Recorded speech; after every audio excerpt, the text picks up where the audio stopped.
The Courage of the Marsh Tit. Jenna and Danny skipped happily along a forest path, stopping now and then to look at plants or listen to birds singing. Their mum and dad walked a few steps behind, smiling as they watched the children explore. The forest smelled fresh after the rain, and sunlight peeked through the leaves, painting golden spots on the soft, wet ground. Birds chirped high in the trees, and the wind gently rustled the branches. Suddenly, a little gray bird landed on a low branch. It turned its head and looked at the children. "Mom, what bird is that?" asked Danny with big, curious eyes. Mum, who was an ornithologist, smiled and said, "That's a marsh tit. It's small but very clever. It doesn't have bright colors like some birds, but it's smart and knows how to live safely in the forest." "Can you tell us a story about it?" asked Jenna, bouncing with excitement. Mum thought for a moment, then smiled mysteriously. "All right, but as always, bedtime stories come at bedtime." The children nodded excitedly and ran off, already looking forward to the night. When the sun was setting behind the trees, Jenna and Danny were already in their pajamas, jumping into bed. Mum tucked them in, and Dad gave them each a kiss before going to read a book in his study. "Are you ready? Teeth brushed?" Mum asked. "Yes," they called out together, snuggling into their pillows. "Then let's begin."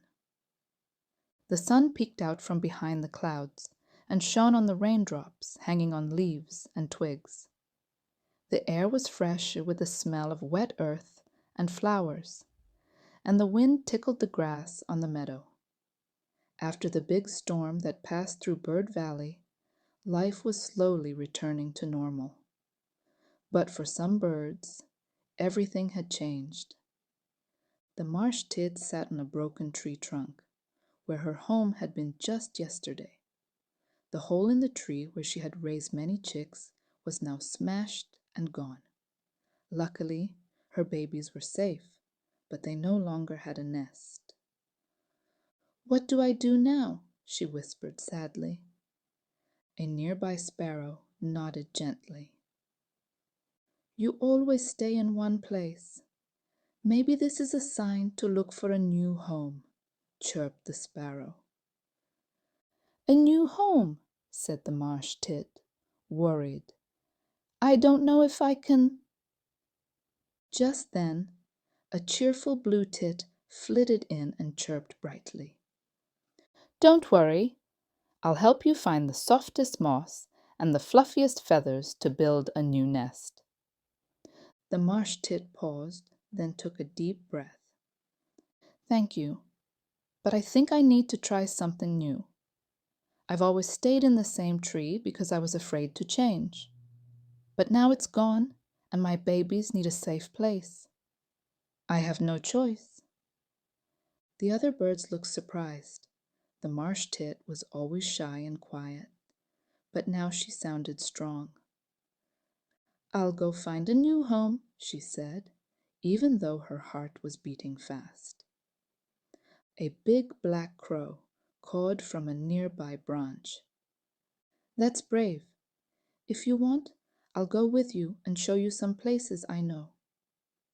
A colorful jay, who usually didn't talk much, flapped his wings. "Try the old meadow. I saw trees with good holes there." The marsh tit took a deep breath and flew off with the crow, leaving Bird Valley behind. She flapped carefully while the crow rushed ahead, not noticing that she was falling behind. "I won't give up. I have to try," she told herself. "This is my chance to start again." Suddenly, a gust of wind blew through the trees and pushed her far away. The crow kept flying, but the little tit was so light that she was thrown into a dark part of the forest. She tumbled through branches and landed on the ground, scared and alone. It was quiet and strange. Twigs cracked, leaves rustled, and far away she heard the hoot of an owl. The marsh tit huddled under a leaf. "Crow?" she called, but there was no answer. "I can't be afraid. I can do this," she whispered. "Crow would say I'm smart and strong." Then she heard a tiny cry. Stuck in a twisty vine was a small chiff-chaff, fluttering its wings. "Don't be scared, I'll help you," said the tit, even though she was shaking. She gently pulled the vines away, and the chiff-chaff hopped free. "Thank you. How can I ever repay you?" chirped the chiff-chaff. "I'm looking for the meadow," said the marsh tit shyly. "Can you help me?" "Of course. I know every path in this part of the forest," said the chiff-chaff happily. The chiff-chaff was quick and clever. She showed the tit how to find tasty bugs by the stream and where to hide from danger in thick bushes. "I've never seen this part of the forest before," said the marsh tit. "Sometimes we just have to look with new eyes," said the chiff-chaff. "A little courage and curiosity can show us whole new worlds." Finally, they reached the meadow, and the crow was already there. "Ha! I knew you'd make it," the crow cawed. "And I found the perfect tree hole for you." The marsh tit smiled. "I've seen and learned more than I ever expected. Maybe change isn't so scary after all." "Can I be your neighbor?" chirped the chiff-chaff. "I like this place." The marsh tit nodded. In the next few days she built a cozy new nest with help from her friends. It was full of soft moss, warm feathers, and dried leaves. For the first time, she felt truly at home. One morning, her friends from Bird Valley came to visit. At the front flew the great tit, bringing the marsh tit's babies. "This is the nicest nest you've ever made," said the blue tit. "And you look so happy here," added the great tit. The marsh tit looked around and felt proud. Her babies were safe and chirping cheerfully.